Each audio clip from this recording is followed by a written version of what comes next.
Ayan, puntahan na natin tong si Ramon ang tuloy. Nabanggit ko ba Atong ang?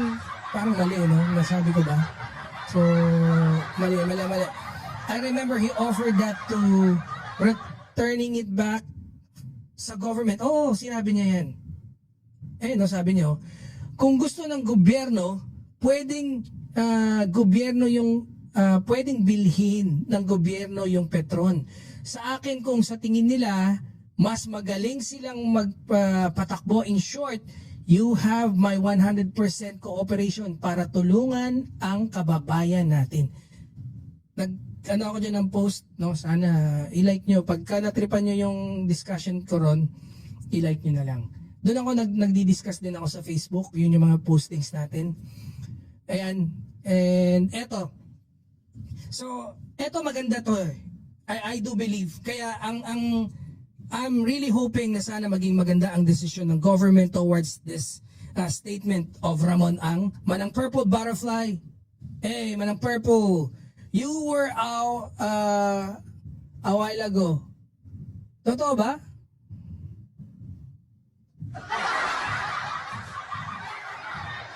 Hindi ko na-get siya. You were hours a while ago. Hours adin. Hours? Maling hours. Panic all over the world. That gasoline. Sana nga. Sana maayos na yan, Ma'am Elicato. No, sana tumigil yung gera kasi just imagine kung ano yung nararamdaman namin dito. No? And of course, sumusunod kami sa government natin, galing dito, na we have to comply. Hindi kami pwedeng magsabi ng kung ano yung, mag-send ng mga pictures actually. Pero wala naman wala rin naman kasi talaga. Everything is fine, we're safe. And we are very happy the way the government is managing the situation here in UAE. And yun, so we just hope and pray na matapos na sooner than later. Oy, Mamporas Sederata, shout out. Welcome. Eto, yan guys, sabi ni Ramon ang gusto niyang ibenta kung sa tingin nila mas ano sila. Alam nyo, hindi lang ito tungkol sa Petron eh. Tungkol ito sa all security ng Pilipinas. Magandang balita ito, no? Mga kababayan natin dyan sa Pinas. Yung sinabi ni Ramon ang na kung gusto ng gobyerno, pwedeng bilhin ng Petron at handa siyang makipagtulungan 100%. Hindi lang ito simpleng business statement. 'Di ba? May mga strategy na nakapaloob diyan. Bakit importante ito? Kasi ang Pilipinas walang sariling malaking oil production. Umaasa tayo sa imported oils. O imported oil. Ang advantage natin ay may refinery tayo tulad ng Petron na kayang mag-refine ng crude oil dito mismo sa Pilipinas. Kapag mas naging malapit ang coordination ng gobyerno at Petron, may tatlong posibleng mangyari na maganda sa bansa. Kaya hindi, yung palang pagsabi niya ng, sige, I'm with you 100% coordination, yun palang magandang bagay na yun. Una, na magandang posibleng maging ikaganda ng bansa. Energy security. Sigurado ang supply ng diesel, ng gasolina, jet fuel, kahit may gulo sa Middle East. May control tayo sa stock at refining. Stock at refining. Siyempre, mag-aangkat pa rin tayo.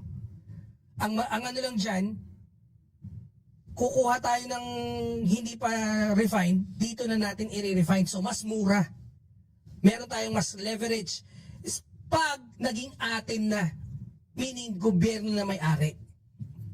Pangalawa, price stabilization. Pwede mag-stop ang gobyerno kapag mura ang oil sa world market. Tapos gagamitin kapag mahal na. Pang-buffer para hindi bigla tataas ang presyo. Yung sinabi na namin, yung pinag-usapan namin ni Boss Jax, kailangan palakihin yung storage para magkaroon tayo ng buffer, longer buffer time. Pangatlo, National Emergency Control. Magkakaroon tayo ng control. Kapag may crisis, may madaling mag-control ng distribution ng fuel para sa kuryente, transport, pagkain, logistics, buong ekonomiya.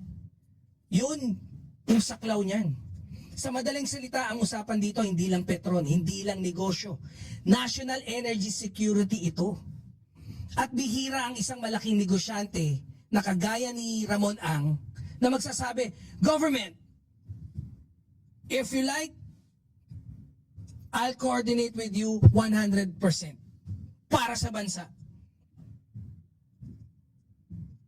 Kaya maganda itong development na nangyayari. I'm not sure if there's an effect dahil kaibigan siya ni PBBM, pero what I'm sure of is Ramon Ang trust PBBM and believe siya dito. Makabayan si Ramon Ang. And you can see naman na mahal niya yung bansa eh. Ano magiging desisyon ng gobyerno? At paano ito gagamitin? Dapat gamitin para mas mapabilis at mas maging stable ang presyo ng langis sa Pilipinas. Yan yung ano eh. Yan yung mga factors na dapat. Sa panahon na magulo yung oil supply sa mundo, ang cooperation ng gobyerno at private companies, magandang balita lagi yan. Hindi lang para sa mga negosyante, kundi para sa ekonomiya at sa presyo ng gasolina. Hindi ito politika lang. Ekonomiya at supply ng langis. Yan yung mga fina-factor in dyan. Di kaya ako dun sa sinabi ni Ramon Ang na kung gusto ng gobyerno, pwedeng sabihin ng gobyerno yung Petron, handa siya makipagtulungan ng 100% eh. Talagang para sa akin, hindi yan maliit na statement. Ma'am Fatima! Hey! Thank you naman dyan, Ma'am Fatima. Kasi magpapagpapagpapag ba tayo? Nice to see you again, kapatid. Ma'am Fatima Pascual. Thank you very much. Thank you, Dagay Sir! Merci, Dagay! Maraming salamat! Ganito, Salamat, Mandirigma! Thank you, i-discuss natin yung ano, Salamat, Mandirigma! yung Salamat, Mandirigma! eto, gusto kong i-discuss to eh sa inyo. Nag-research kasi ako, 'di ba? Yung usapan dun sa Malampaya, Russian oil, China talks. Ano ba yung ikabubuti nito sa bansa natin? Ang dapat i-search ko pala muna yung ano para in-explain ko yung difference.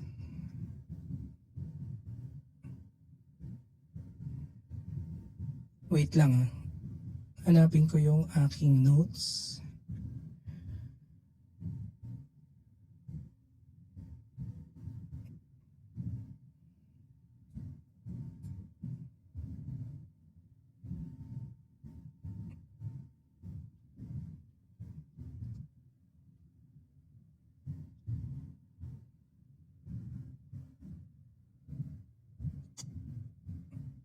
May ano ba? May background noise yung ano natin kasi nakatapat yung ano ng PC eh. Nakatutok dun sa ano ng mic natin. Wait lang guys ah.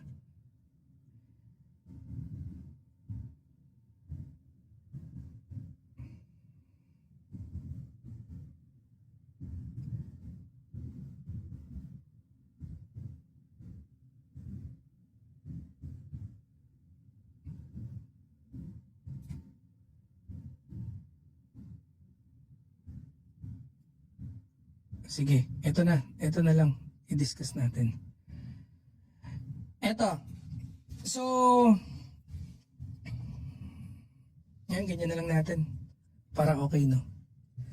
Yung yung declaration na meron tayong oil supply hanggang June. So, supply security. Yan yung sinabi ni PBBM. Sinabi ng Malacanang na may sapat tayong crude oil supply hanggang June 30. Ibig sabihin na to, hindi tayo mauubusan ng gasolina o diesel in the next few months. Pero tandaan natin ang supply at presyo magkaibang bagay. What about the other oil companies? Can the government control the price increase sa DIC? Tingnan natin kung matakal natin dito yan. Then mamaya, pagka medyo nandun na ako sa discussion, mag-entertain tayo ng mga queries. So, supply problem is different from price problem. Russian crude oil, additional source. Makakakuha tayo ng around 700. Mamaya discuss natin kung bakit mataas pa rin yung kuryente pagdating sa bumper sticker lang yan. Nakakakuha tayo ng around 700,000 barrels ng crude oil mula sa Russia. Diba yun yung discuss natin the other day? Importante kasi ito, mas mura kadalasan ang Russian crude kumpara sa ibang source dahil sa sanction at discount pricing. Yan yung isa sa mga factor kung bakit doon tayo kumukuha. Bakit magandang sa Russia kumuha. Ibig sabihin nito, dinadagdagan natin ang source ng oil. Hindi lang tayo nakakaasa sa Middle East. Energy diversification. One of which we already discussed din few days back. China oil talks reopened already. Long-term energy yan. Nag-open na din ang oil at energy talks with China.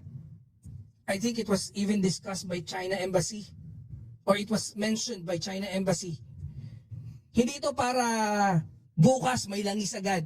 Parang hindi ganun. Pang long-term to. Exploration, joint projects, at possible future oil and gas sources. Marami. Ang goal, hindi lang bumili ng langis, kundi magkaroon tayo ng sariling energy source in the future. Eto, yung New Malampaya Wells, malaking bagay ito. Yung bago, ang Malampaya gas field sa Palawan ang magbibigay ng malaking supply ng natural gas para sa power plant sa Luzon. Yung New Malampaya Wells Phase 4 na binanggit ng ating mahal na Pangulo, tinatayang kayang mag-produce ng 600 million standard, 60,000 standard cubic feet per day. Diba? Kapag fully operational na. Ano ibig sabihin yan? Simple. Ang bagong wells ng Malampaya, parang bagong gripo ng gas para sa kuryente. Para sa kuryente. Kapag mas maraming gas, mas stable ang power plants. Mas stable ang presyo ng kuryente. Bakit ba malaking bagay yan? Yung Luzon power plants gumagamit ng Malampaya gas. Kapag kulang ang Malampaya, diesel power plants, mahal ang kuryente. Pag diesel power plants, kasi hindi lang tayo sa natural gas umaasa. Diba? Hindi lang, mamaya, i-discuss din natin. Balikan ko yung notes ko dun sa taas. Kapag sapat ang Malampaya, gas power plant, mas mura kaysa diesel. Diba? So indirectly, Malampaya helps control electric prices. Correct, for gas turbine generators.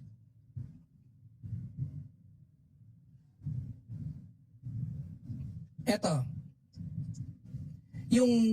ang energy system ng Pilipinas may 3 layer. Una, Malampaya gas para sa kuryente. Pangalawa, imported oil from Middle East para sa gasolina at diesel. Pangatlo, alternative source tulad ng Russian oil at possible China energy projects para hindi tayo nakaasa sa iisang source lang. Animal! Pal DJ, shout out. Ngayon, dinagdag pa yung bagong Malampaya West na kayang mag-produce ng humigit kumulang 60,000 cubic feet of gas per day. Ibig sabihin, mas magiging stable ang alin? Ang supply ng gas para sa kuryente ng Luzon.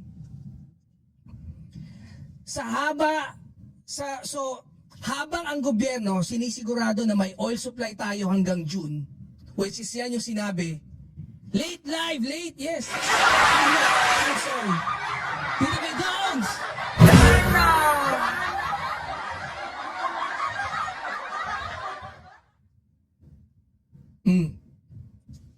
So, 60,000 cubic feet of gas per day. Ibig sabihin talaga, di ba? Yung supply mas magiging stable. Which will project into stable yung supply ng kuryente ng Luzon. So habang ang gobyerno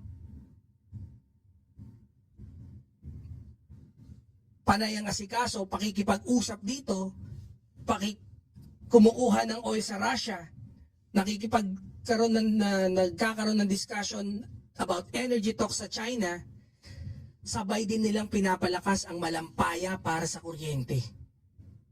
Para sa kuryente. Ibig sabihin, ang strategy hindi lang bumili ng langis, kundi siguraduhin na yung buong energy system ng bansa is magiging secured.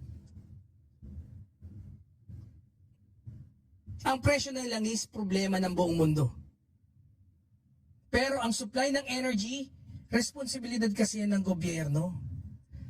Kaya ang ginagawa ngayon ng gobyerno natin, may oil supply hanggang June. Sinisigurado nila. Nagkaroon ng inventaryo, okay. So yan, one check na. May Russian crude oil na dumating, may energy talk sa China, may bagong Malampaya wells, okay na tayo dyan. Ang tunay na laban ngayon, hindi lang oil price, kundi energy security ng bansa. Yan yun. Pag-usapan natin yung sa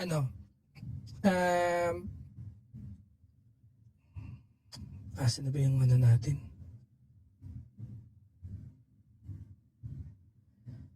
Kung bakit, eto.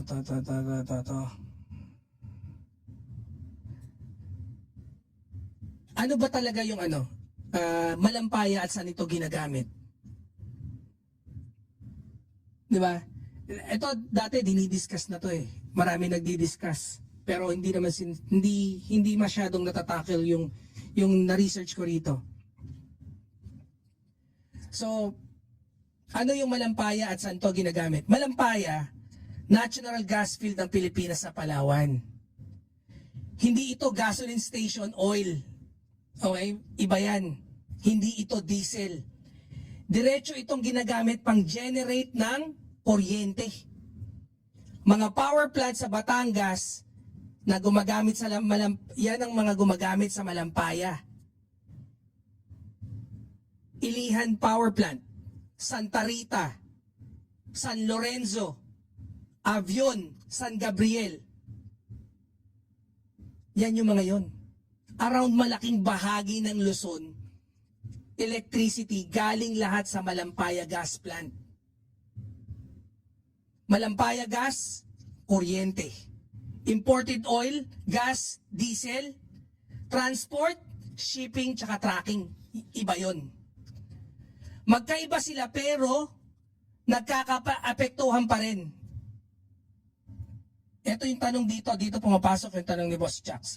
Ma'am Essence Blue, shout out. Ma'am Bengay, shout out. Imported oil from Middle East. Ito yung ini-import natin. Sa mga bansa? Saudi, UAE, Qatar, Kuwait, Oman. Ito yung ginagamit saan? Sa gasolina, sa kotse. diesel sa truck, sa bus, sa jeep, aviation fuel, shipping, and syempre, yung diesel, some power plants are using it. Kapag nagmahal ang oil sa Middle East, mahal ang gasolina, mahal transport, mahal ang pagkain, mahal lahat. At kung wala kang leverage, gagamit ka ng diesel para dun sa mga power plants mo, or meron talagang power plants na gumagamit ng diesel, pag dun tayo kukuha mismo ng kuryente natin, since mahal yung diesel, mahal din yung kuryente. Kaya yan dyan nakaka-apekto. Paano magtutulungan yung malampaya at oil, imported na mga oil? Scenario 1. Mahal ang imported oil. Which is yan ngayon. Kapag mahal ang oil sa world market, mahal diesel power plant, mahal ang bunker fuel power plants, mahal ang electricity. Pero kung may malampaya gas, mas mura ang electricity kaysa sa diesel plant. Malampaya, shock absorber ng electricity price. Let's put it that way. Kung walang malampaya, mas mahal ang kuryente natin. Sana nakakasabay kayo ha. Scenario 2, nauubos o bumababa ang stocks na malampaya. Kapag kulang ang malampaya supply, power plants lilipat sa diesel or oil or coal. Or coal. Tataas ang alin? Ang electricity. Mas dependent tayo sa imported fuel. So ano mangyayari? Kapag mahina ang malampaya, mas sensitive tayo sa Middle East oil price.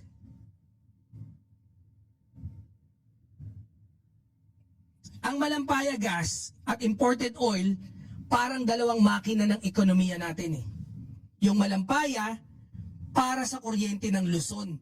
Yung oil from Middle East, pang transport, pang truck, pang eroplano, pang ship. Kapag mahal ang oil sa Middle East, tumataas ang presyo ng gasolina at diesel. Kaya tumataas ang presyo ng pagkain at pamasahe. Yung naaapektuhan yung kuryente, lalo na kung wala tayong pang leverage na malampaya.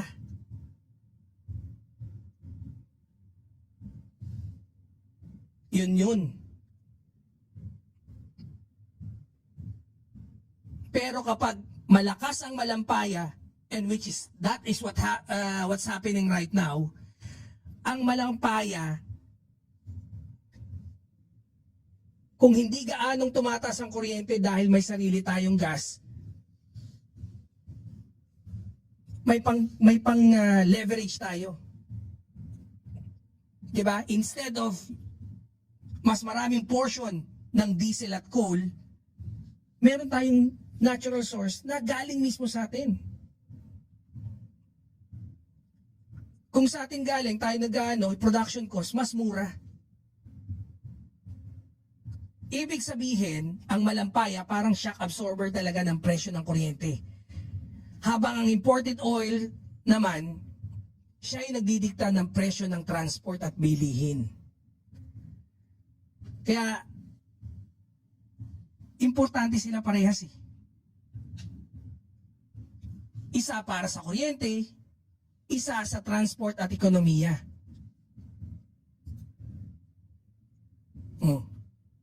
Kaya kapag parehong mahal ang imported oil at kulang ang malampaya, doon tayo talagang masasaktan sa presyo ng kuryente at bilihin.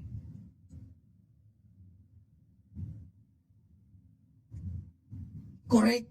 Buffer. Alam niyo ang problema ng Pilipinas, hindi lang presyo ng langis eh, kundi kung saan tayo kukuha ng enerhiya. Habang umaasa tayo sa imported oil, kontrolado tayo ng world market. Pero hangga't may malampaya o sariling energy source tayo, may control tayo. Pero kahit papano lang. Kasi meron pa rin mga power plants na runs on diesel, runs on coal. Diba? Kaya ang tunay na laban, hindi lang oil price, energy independence. Yun talaga yun eh.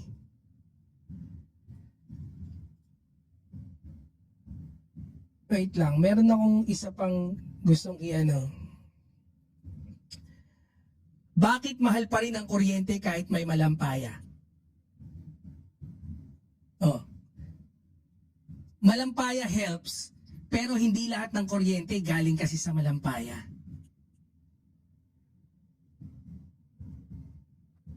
Di ba? Kahit may malampaya tayo, hindi lahat ng kuryente ng Pilipinas galing malampaya. Halo-halo ang source ng kuryente natin. May coal, natural gas, syempre yung sinabi ko, diesel. Meron din naman tayong hydro at renewable. Typical power mix ng Pilipinas. Approx. Hindi ko masyadong ma-research. Ito lang kasi yung lumabas. Coal, yung pinakamalaki. Yung coal. Yan yung pinakamalaking source natin. Natural gas, malampaya yung meron tayo. Renewable, ano ba yung mga renewable? Hydro, solar, tsaka wind. Diesel, yan yung bunker plants. So, kahit mura ang gas, kapag mahal ang coal o diesel, tumataas pa rin yung overall electricity price. Whole Electricity Spot Market or WESM. Yan, alam ko, naging aware na yan, naging discussion yan kamakailan lang eh. 'Di ba? Ang presyo ng kuryente hindi lang base sa pinakamurang power plant. Hindi ganoon eh. 'Di ba? Tandaan nyo, merong gas plant, coal plant, tsaka diesel. Huwag na natin pag-usapan muna yung mga hydro, solar, tsaka wind na renewable. Example lang natin muna yung gas plant, coal plant, tsaka diesel plant. Ang presyo base sa pinakamahal na power plant na ginagamit sa oras na yon. Hindi yan binabase sa pinakamura. Example, kunyari yung gas plant, 4 pesos per kilowatt hour. 4 pesos per kilowatt hour. Coal plant, 5 pesos per kilowatt hour. Diesel plant, 10 pesos per kilowatt hour. Kapag kinailangan gamitin ang diesel plant dahil kulang ang supply, yung presyo ng diesel plant, yan na magiging presyo ng lahat. So 10 pesos per kilowatt hour. Kasi ginamit natin yung diesel plant. Hindi yan kukuha ng average. Ito ang dahilan kung bakit biglang mahal yung kuryente. 'Di ba? Sa kuryente, hindi ang pinakamura na yung nasusunod na gagamitin kung anong planta. Kung hindi, yung pinakamahal na huling ginamit.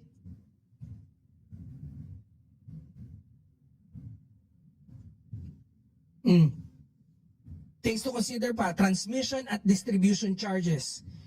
Hindi lang generation ang binabayaran sa kuryente. Ang electricity bill mo, may generation charge, transmission charge, distribution charge, system loss, taxes, tsaka universal charge.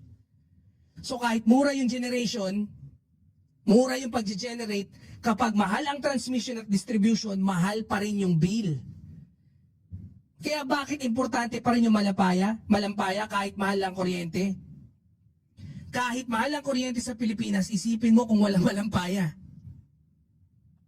Nga. Kung walang malampaya, mapapilitan tayong gumamit lagi ng diesel power plants. Mas mahal pa lalo ang kuryente.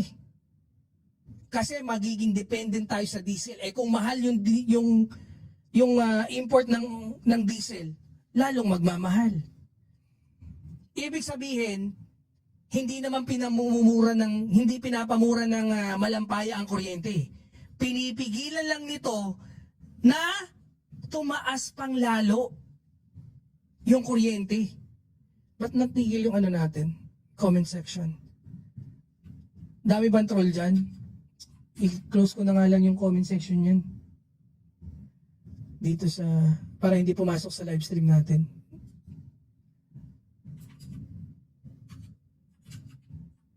Wala pala akong Isara ko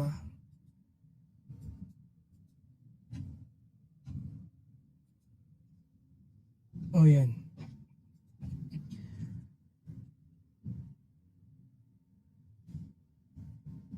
Nadidistract ako doon sa comment mo.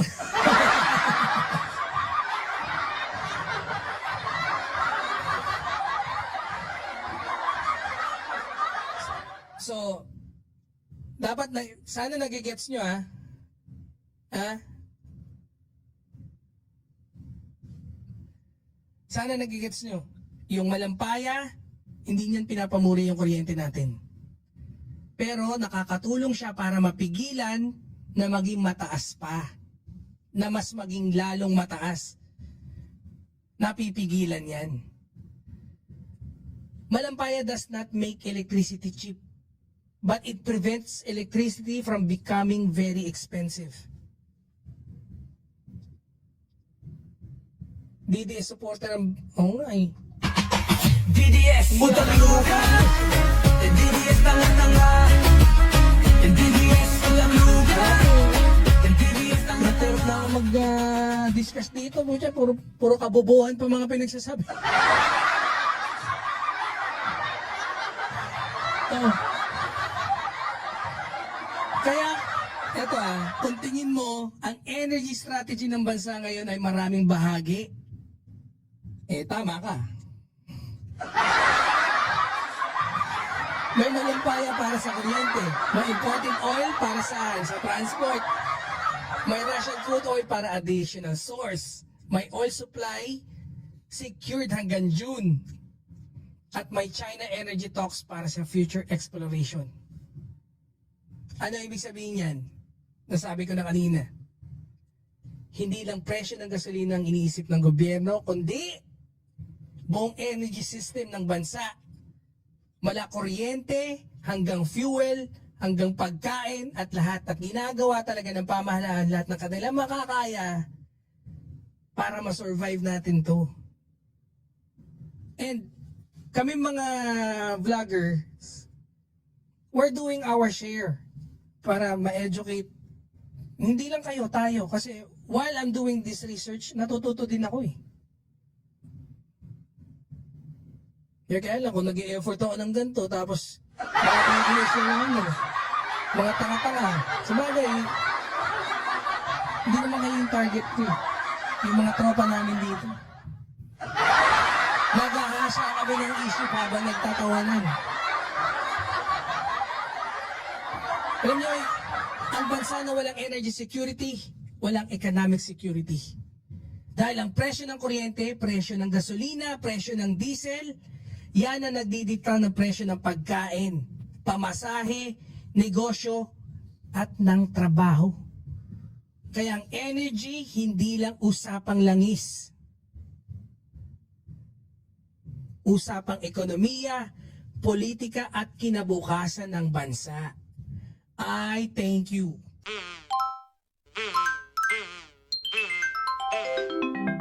Kakulango.